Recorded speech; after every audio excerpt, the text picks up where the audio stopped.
জুতোর বাড়ি খেতে খেতে এখন আমাদের এমন অবস্থা হয়ে গেছে যে একটা দিন জুতোর বাড়ি না খেলে আমাদের মনে হয় আজকে যেন কি একটা বাদ পড়ে গেল, কি যেন আজকে একটা খেলাম না। কেন এই কথা বলছি একটু ভেঙে বলি। একটা কথা আছে ওভারটার্ন উইন্ডো, বেসিক্যালি যেটা বোঝানোর জন্য এই কথাটা ব্যবহার করা হয় সেটা পাতি কথায় বলতে গেলে আপনার পাড়ায় যদি আপনাকে কেউ আগে একটা চড় মারতো তাহলে আপনার পাড়ার লোকজন রেড়ে করে তেড়ে যেত। আপনার বাবা বা মা রাস্তায় যদি মাথা ঘুরে পড়ে যেতেন, শরীর খারাপ হতো তাদের, তাহলে সঙ্গে সঙ্গে পাড়ার লোকজন জড়ো হয়ে তাকে ডাক্তারের কাছে নিয়ে যাওয়া, হাসপাতালে ভর্তি করা, এই সমস্ত করতেন। এখন এসব আর হয় না। আর এখন যে এসব হয় না সেটা সমাজের অধঃপতন নয়, এটাই হচ্ছে এখনকার স্বাভাবিক বিষয়, নিউ নর্মাল। এখন এটা আর হয় না, এটাই বাস্তব, এটাই ফ্যাক্ট। কিন্তু আমি এই কথা আপনাদের কেন শোনাচ্ছি? গত 24 ঘন্টায় দুটো ঘটনা ঘটেছে, সেই কথাগুলো আপনাদের সামনে রাখার জন্যই এই কথাটা আমি আপনাদের শোনাচ্ছি। আমরা দেখুন একটা কি সুন্দর জায়গায় এসে দাঁড়িয়ে রয়েছি যেখানে জুতোর বাড়ি খাওয়াটাই আমাদের কাছে এখন স্বাভাবিক বিষয় হয়ে দাঁড়িয়েছে। আপনাদের নিশ্চয়ই মনে আছে 2024-এ যে ঘটনা ঘটেছিল। আমরা এখন যে জায়গায় দাঁড়িয়ে রয়েছি সেখান থেকে আপনি যদি একটু পেছন ফিরে তাকান, কিছুদিন আগে একটা বিষয় নিয়ে আলোচনা হচ্ছিল, একটি প্রতিবেদন বেরিয়েছিল যে সরকার প্রত্যেক বছর উকিলের পেছনে কত কাঁড়ি কাঁড়ি টাকা খরচ করে, আমাদের রাজ্য সরকার। এবং সেই খরচের যে অঙ্ক সামনে এসেছিল সেটাকে নস্যাৎ করে দিয়েছেন শাসক দলেরই একজন প্রাক্তন রাজ্যসভার সাংসদ, এবং তিনি বলছেন যে গত বছর অভয়াকাণ্ড, আরজি করের সেই খুন ধর্ষণের ঘটনার পর নিজেদের পিঠ বাঁচানোর জন্য আমাদের রাজ্য সরকার কত কোটি টাকা খরচ করেছিল সেই হিসেবটা একবার দেখুন। সেই হিসেবটা যদি আপনি দেখেন তাহলে কিন্তু এটা দাঁড়াবে যে সরকার, আমাদের রাজ্য সরকার উকিলের পেছনে যে পরিমাণ টাকা খরচ করে সেটা 100 কোটির কাছাকাছি, 100 কোটির ঘাড়ে সেটা নিঃশ্বাস ফেলছে। আরজি করের সেই ঘটনা এখনো আমাদের কারোরই স্মৃতি থেকে মুছে যায়নি, আশা করি আপনাদেরও মনে আছে। আপনারা জানেন সঞ্জয় রায় সে জেলে রয়েছে, সে অভিযুক্ত ছিল, তারপর প্রমাণিত হয়েছে যে সে দোষ করেছে, সে জেলে রয়েছে। এবং এই ঘটনাটা আমাদের মাথায় খানিকটা টোকা দিয়েছিল। কেন? কারণ আমাদের মধ্যে থেকে এই প্রশ্নটা উঠে এসেছিল যে শহরের বুকে একটি হাসপাতালে একজন কর্মরত ডাক্তার তরুণীকে এই রকম ভাবে খুন ধর্ষণ কি করে করা যেতে পারে, কি করে এটা হতে পারে। ধর্ষণ আনফরচুনেটলি, খুব দুর্ভাগ্যক্রমে আমাদের পশ্চিমবঙ্গে কোনো নতুন ঘটনা নয়। আমরা প্রায় প্রতিদিনই এরকম একটা করে খবর শুনতে পাই যে ধর্ষণ ঘটেছে। কিন্তু এই আরজি করের ঘটনায় যে মেইন ক্লজটা আমাদের মাথাটা নাড়িয়ে দিয়েছিল সেটা হচ্ছে শহরের বুকে একটা হাসপাতাল, সেই হাসপাতালের ভেতর কর্মরত অবস্থায় একজন তরুণী চিকিৎসকের এই রকম ঘটনা কি করে ঘটতে পারে, এইরকম মর্মান্তিক পরিণতি কি করে হতে পারে। এবং সেই সময় আপনারা জানেন প্রচুর কথা বলা হয়েছিল, আমরা একেবারে নিরাপত্তায় মুড়িয়ে দেব, হাসপাতালগুলোয় কি করা হবে না করা হবে, হ্যান কারেঙ্গা ত্যান কারেঙ্গা, প্রচুর একেবারে নিরাপত্তার জন্য কি কি করা হবে তার ফর্দ প্রস্তুত করা হয়েছিল। সেটা 2024-এর কথা। আমরা তো এখন দাঁড়িয়ে রয়েছি 2025-এ।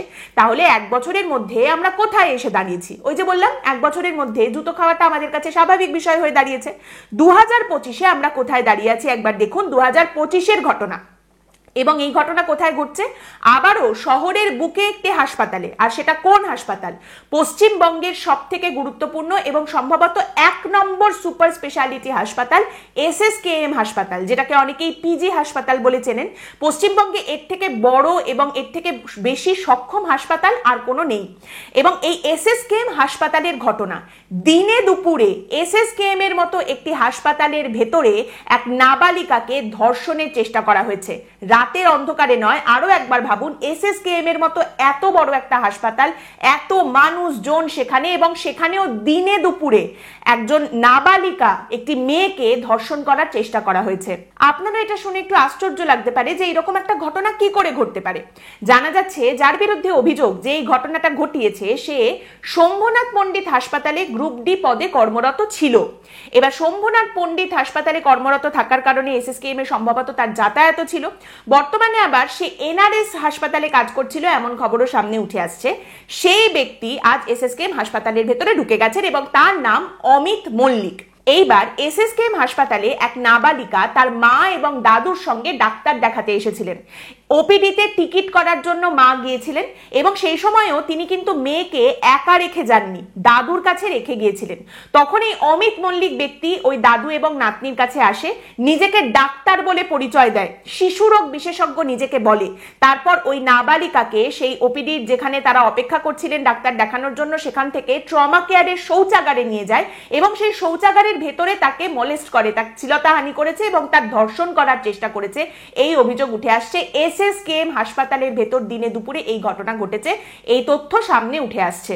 এবং এই অমিত মল্লিককে জিজ্ঞাসাবাদ করে পুলিশ জানতে পেরেছে যে অমিত মল্লিকের কাজটা ছিল দালালি করা, হাসপাতাল চত্বরে দালালি করাটা তার কাজ ছিল এবং রোগীদের প্রতারণা করাটাই ছিল তার মূল কাজ। রোগীদের প্রতারণা করে তার দিন চলতো এবং নিজেকে রোগীদের কাছে বিশ্বাসযোগ্য করে তোলার জন্য সে আবার সাধারণ পোশাকে থাকতো না, ইউনিফর্ম পরে থাকতো।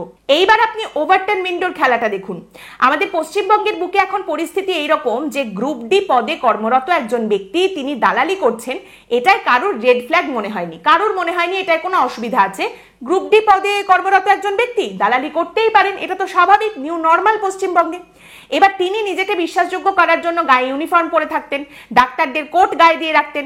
তার মানে যে ব্যক্তির সামনে গিয়ে তিনি দালালি করছেন বা যাকে ঠকাচ্ছেন সে মনে করছে একজন ডাক্তার দালালি করছে, তাতেও কিন্তু তাদের মনে হয়নি যে এটা কোনো রেড ফ্ল্যাগ, কোনো অসুবিধার বিষয় নেই, হতেই পারে একজন ডাক্তার দালালি করছেন পশ্চিমবঙ্গে, এটাও নিউ নর্মাল, এটাও স্বাভাবিক। ডাক্তারদের এখন যে অবস্থা তারাও হয়তো একটু এক্সট্রা টাকা পয়সা কামানোর জন্য দালালি করছেন, হতেই পারে, কি অসুবিধা আছে।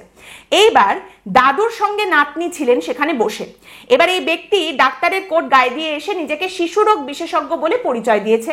দাদুর সেখানে কোনো রেড ফ্ল্যাগ মনে হয়নি। একজন এমনি এমনি লোক এসে কেনই বা বলবে যে আমি শিশুরোগ বিশেষজ্ঞ, সে নাতনিকে দেখার জন্য নিয়ে চলে গেছে, দাদুর সেখানে কোনো রেড ফ্ল্যাগ মনে হয়নি। এবার সেই ব্যক্তি ওই মেয়েটিকে নিয়ে ট্রমা কেয়ারের শৌচাগার পর্যন্ত পৌঁছে গেছে। মাঝখানে নিশ্চয়ই আরো অনেকে দেখেছেন তাদেরকে যে এই মেয়েটাকে নিয়ে এই লোকটা যাচ্ছে, কিন্তু ডাক্তারের কোট গায়ে পড়া, সেখানেও কারোর কোনো রেড ফ্ল্যাগ মনে হয়নি। কত লোকই তো যাতায়াত করেন সেখান দিয়ে, কত ডাক্তারই আসেন যান, কে ভুয়ো কে নয় অত কে জানবেন, এবং প্রত্যেককে তো আর ওই তোমার আই কার্ডটা দেখাও তো আমাকে বলে জিজ্ঞেস করা হয় না, অতএব কি আর করা যাবে। এবার এটা শুনতে শুনতে আপনি বলতে পারেন যে এটা কি করে হলো, না ওই দাদুর তো বোঝার কথা ছিল, তিনি কি করে বুঝলেন না যে এটা একটা ভুয়ো লোক এসে বসে আছে, দাদুর কি কোনো বোধবুদ্ধি নেই? কি করে থাকবে মশাই বোধবুদ্ধি? পশ্চিমবঙ্গে এখন আমাদের চারপাশে এত ঠগ, এত প্রতারক, এত চিট, এত মিথ্যে কথা বলা মানুষজন, হয় আমরা সকলকে সন্দেহের চোখে দেখি আর না হলে সবটাই আমাদের কাছে নর্মাল, সবটাই একদম সাধারণ বিষয়। মানে আপনি বলুন না যে একজন দালালি করছেন, গ্রুপ ডি কর্মচারী একজন দালালি করছেন আর একজন কোট পরা ব্যক্তি যাকে ডাক্তার বলে মনে হচ্ছে সে দালালি করছে, আপনি কাকে বেছে নেবেন? আপনি ওই কোট পরা ব্যক্তিকেই বেছে নেবেন। আপনি ভাববেন আচ্ছা ঠিক আছে, তার মানে ডাক্তার বেশি জানে, টাকাটা বেশি নিতে পারে, কিন্তু কাজটা নিশ্চয়ই ভালো করে করে দেবে, অতএব আমি ওই ব্যক্তির দিকেই যাব। আপনি ভুল করেও এটা মনে করবেন না যে দালালির মাধ্যমে একটা বেড পাওয়া, বেড কেনা সরকারি হাসপাতালে, এটা কোথাও কোনো ভুল বিষয়, কারণ এটা এখন নিউ নর্মাল, এটা স্বাভাবিক। আমরা এখানে আর কোনো ভুল দেখতেই পাই না, এটা আমাদের কাছে হয়ে গেছে যে এইরকমই তো হয়, এটাই তো এখন নিয়ম, এভাবেই তো চলতে হবে, এই নিয়ে এত কথা বলে লাভ তো কিছু নেই। আর আপনি যদি এখানে বলেন যে দাদু কেন বুঝতে পারেননি, দাদুর তো বোঝা উচিত ছিল ওই লোকটার সঙ্গে কথা বলে ও যে ভুয়ো ডাক্তার সেটা তো বোঝা উচিত ছিল, একটা বিচার বুদ্ধি তো থাকবে। বিচার বিবেচনার কথাই যদি আপনি বলেন তাহলে আপনাদের আরেকটা ঘটনার কথা শোনাই, এবং সেটাও এই পশ্চিমবঙ্গেরই।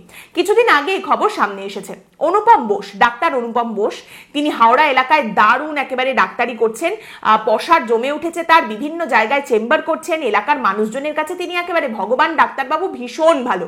তো ডাক্তারবাবু এত ভালো করে কাজকর্ম করছেন, কিছুদিন বাদেই জানা গেল এই অনুপম বোস তিনি একেবারে ভয়ঙ্কর চমৎকার এক বস্তু, পুলিশের হাতে তিনি ধরা পড়েছেন এবং জানা গেছে যে তিনি আসলে আদৌ কোনো চিকিৎসক নন, তিনি হাতুড়ে চিকিৎসক। এবং তিনি কি করেছেন, এসএসকেএম এর একজন ডাক্তার আছেন যার নাম ইন্দ্রনীল বোস, সেই ডাক্তারের নাম এবং রেজিস্ট্রেশন নাম্বার ব্যবহার করে তিনি এতদিন চিকিৎসা করছিলেন, ভুয়ো ডাক্তার সেজেছিলেন এবং এলাকার মানুষের কাছে তিনি এসএসকেএম এর ডাক্তার হিসেবে পরিচিত ছিলেন এবং সেই কারণেই তার উপরে মানুষের এত বিশ্বাস, এত ভরসা। এবং এই অনুপম বোস, তাকে কিন্তু কেউ বুঝতে পারেননি যে সে ভুয়ো ডাক্তার। তিনি কি করে ধরা পড়লেন সেই গল্পটাও মজার। আসল চিকিৎসক যিনি এসএসকেএম এর ডক্টর ইন্দ্রনীল বোস, তিনি হঠাৎ এই বছর জানুয়ারি মাসে খবর পান কিছু বন্ধুদের থেকে যে তার নাম এবং রেজিস্ট্রেশন নাম্বার ব্যবহার করে আমতায় একজন ব্যক্তি ডাক্তারি করছেন। এটা শোনার পর নিজের চোখে সেটা দেখার জন্য সেই এলাকায় গিয়ে পৌঁছান ইন্দ্রনীল বোস, ডক্টর ইন্দ্রনীল বোস। তিনি সেটা দেখে আসেন, সেই ডাক্তারবাবুকে দেখে আসেন, সত্যিই সে নাম এবং রেজিস্ট্রেশন নাম্বার ব্যবহার করে চিকিৎসা করছে, এবং এরপর ভবানীপুর থানায় অভিযোগ জানান এই আসল ডাক্তার ইন্দ্রনীল বোস। এরপরেই পুলিশ তদন্ত শুরু করে এবং পুলিশ তদন্তে নেমে রোগী সেজে ওই নকল ডাক্তারবাবুর সঙ্গে যোগাযোগ করে তার চেম্বারে দেখাতে যান ডাক্তারবাবুকে, এবং সেখান থেকে এই অনুপম বোসকে গ্রেপ্তার করা হয়েছে, ভুয়ো ডাক্তার অনুপম বোসকে গ্রেপ্তার করা হয়েছে। এবং এখানেই যেটা অত্যন্ত গুরুত্বপূর্ণ বিষয় উঠে আসছে, এই ভুয়ো ডাক্তার বোসের পসার যেরকম জমেছিল সেটা আসল ডক্টর বোসের পসারের থেকে বেশি ছিল। মানে আপনি বুঝতেই পারছেন ভুয়োর কদর আসলের থেকে বেশি। ডক্টর বোস আসল, ভুয়ো। এইখানে রাজনৈতিক প্রতিক্রিয়া, ঘটনাগুলোর পরে রাজনৈতিক প্রতিক্রিয়াও আপনি দেখবেন বাজার দরের উপর নির্ভরশীল। এই যে ঘটনা এসএসকেএম এ ঘটলো, একজন নাবালিকা মেয়েকে দিনে দুপুরে হাসপাতালের ভেতর ধর্ষণের চেষ্টা করা হলো, আর সেটাও এসএসকেএম হাসপাতালে। এই ঘটনার পর আমাদের রাজ্যের মুখ্যমন্ত্রী বা স্বরাষ্ট্রমন্ত্রী বা স্বাস্থ্যমন্ত্রী কারোরই কিন্তু মনে হয়নি যে কোনো বক্তব্য রাখার দরকার রয়েছে, এই বিষয়টা নিয়ে কোনো প্রতিক্রিয়া দেওয়ার, কোনো কথা বলার দরকার রয়েছে মনে হয়নি। তার কারণ কি? কারণ এটা তো কোনো বড় ঘটনা নয়। বড় ঘটনা কখন হবে? যখন বিরোধীরা ঘটনা নিয়ে সরকারের উপরে চাপ সৃষ্টি করবে বা যখন মানুষ রেগে যাবেন। দুটোর একটাও হচ্ছে না। বিরোধীরাও এখানে খানিকটা ওই ঠিক আছে, আচ্ছা ঠিক আছে, একটু বসে দেখি, একটু অপেক্ষা করি, জিনিসটা কোন দিকে যায়, এই নীতি গ্রহণ করেছে। কিংবা বিরোধীরাও দেখছে আচ্ছা এটা কি আদৌ আমাদের কমফর্ট জোনে পড়ছে? মানে এটা যদি এরকম হতো যে ধর্ষণটা হয়ে গেছে, বা যদি হতো যে অভিযুক্ত যে এই ঘটনা ঘটিয়েছে বলে অভিযোগ যার বিরুদ্ধে, ওই লোকটা যে দালালি করতো, সে যদি সংখ্যালঘু সম্প্রদায়ের হতো, তাহলে এটা আমাদের কমফর্ট জোনের মধ্যে পড়তো, তাহলে এটা নিয়ে বিরোধিতাটা আরো ভালো করে করা যেত। তা না হলে ঠিক আছে ওই ঘন্টা খানেক টিভিতে একটু বাইট দেওয়া, এ নিয়ে একটু আলোচনা করা, ব্যাস ওখানেই আমাদের বিরোধিতা শেষ। আর মানুষেরও এখানে রাগের কোনো ব্যাপার নেই, কারণ মানুষের কাছেও তো এটা অভ্যেসে পরিণত হয়ে গেছে। এটা কোনো ইউনিক বিষয় নয় এখন আর পশ্চিমবঙ্গের সাধারণ মানুষের কাছে, এটা একটা নর্মাল স্বাভাবিক বিষয়, এরকমটা তো হতেই পারে। আপনি দেখবেন আজ মানুষ একটা সিনেমা যদি দেখতে যান, সেখানেও মানুষ বলেন যে আচ্ছা সিনেমা হলে আবার যাব, সময় টাকা খরচ করে, সেটা তো যাব যদি সিনেমাটা সেই রকম একটা সিনেমার মতো সিনেমা হয়। তা না হলে তো আমি বাড়িতে বসে আমার ল্যাপটপে বা আমার টিভিতেই দেখে নিতে পারি। তার জন্য আলাদা করে আবার সিনেমা হলে যাব কেন? মানে সিনেমা হলে যাওয়ার জন্যও মানুষের দাবি হচ্ছে যে সিনেমাটাকে একটা সেই রকম স্পেকটাকেল হতে হবে তবে দেখতে যাব। একইভাবে আমাদের সমাজে ট্র্যাজেডিটাকেও একটা অন্য মাত্রায় চলে যেতে হবে, একটা অন্য মাত্রার হিংস্রতা, অমানবিকতা সেই অবধি চলে যেতে হবে, তবে সেটা বড় ঘটনা। তার আগে পর্যন্ত আর বড় ঘটনা কোথায়? সেগুলো তো ছোট, সেগুলো তো হতেই পারে। রোজকার জীবনে আমরা তো এরকম কতই দেখতে পাচ্ছি। এবং এই জন্যেই দেখবেন যেভাবে অ্যাপ্রোচটা করা হয় সেটা হচ্ছে, আরে বাবা টিটকিরি তো মেরেছে, গায়ে তো হাত দেয়নি। আরে গায়েই তো হাত দিয়েছে, ধর্ষণ তো আর করেনি। আচ্ছা ধর্ষণ না হয় করেছে, কিন্তু অন্তত প্রাণে তো মেরে ফেলেনি মেয়েটাকে। আচ্ছা মেয়েটাকে খুনই করে দিয়েছে না হয়, কিন্তু তারপরে ক্ষতিপূরণের কথাটা তো বলেছে। এই যে আমি বাক্যগুলো বললাম, এর মধ্যে কতগুলো বাক্য শোনার পর আপনার মনে হলো যে না না এই বিষয়টা একটু মাত্রাতিরিক্ত হয়ে যাচ্ছে? তৃতীয় বা চতুর্থ বাক্যতে গিয়ে কি আপনার মনে হলো যে না এটা একটু বাড়াবাড়ি হয়ে যাচ্ছে? এইটাই হচ্ছে ওভারটার্ন উইন্ডো। প্রথম বাক্য থেকেই আপনার মনে হবার কথা যে না এটা হতে পারে না, একটা টিটকিরিও মারতে পারে না, সেটা ভুল, গায়ে হাত দেওয়া তো অনেক দূরের কথা। কিন্তু আপনার যদি তৃতীয় বা চতুর্থ বাক্য থেকে মনে হয় যে না না এইবার একটু বাড়াবাড়ি হয়ে গেল, তার মানে প্রথম দ্বিতীয় এই বাক্যগুলোকে আপনি অলরেডি নর্মালাইজ করে ফেলেছেন, অলরেডি সেগুলো স্বাভাবিক হয়ে গেছে, এবং অলরেডি সমাজ আপনাকে সেগুলো মানতে শিখিয়ে দিয়েছে, মানতে বাধ্য করে নিয়েছে। ওভারটার্ন উইন্ডোর এটাও একটা বিষয় যে ওভারটার্ন উইন্ডো আপনাকে বিশ্বাস করতে শেখায় যে খবরটা তো বিনামূল্যে পাওয়ারই জিনিস, খবর বিনামূল্যে পাওয়াই যায় জল হওয়ার মতো। অথচ জলটাও এখন সাধারণ মানুষকে পয়সা খরচ করে পিউরিফায়ার কিনে তবেই খেতে হয়। আর হাওয়া, বিশুদ্ধ হাওয়া পাওয়ার জন্য টাকা খরচ করে মানুষকে জঙ্গলে বা পাহাড়ে যেতে হয়। বিনামূল্যে খবর আপনি যদি চান, আপনি দেখবেন সঞ্চালক বা সঞ্চালিকা বিশাল চিৎকার করে, একেবারে গলা তুলে তারস্বরে চিৎকার করে, হেঁটে দৌড়ে নেচে নেচে আপনাকে নানা রকম কথা বলছেন, এবং তার চারপাশে 5 জনকে বসিয়ে রেখেছেন, এমন তারা বিভিন্ন দল থেকে এসেছেন, এবং তাদের প্রত্যেকের বক্তব্য এমন ভাবে সামনে রাখা হচ্ছে যেখানে একজনের থেকে আরেকজনের গলার স্বর উপরে এবং কারুর কথাই সঠিকভাবে বোঝা যাচ্ছে না। এই খবর বিনামূল্যে দেওয়া যায়, তার কারণ এখানে অধ্যাবসায় কম আর বিজ্ঞাপনটা বেশি পাওয়া যায়।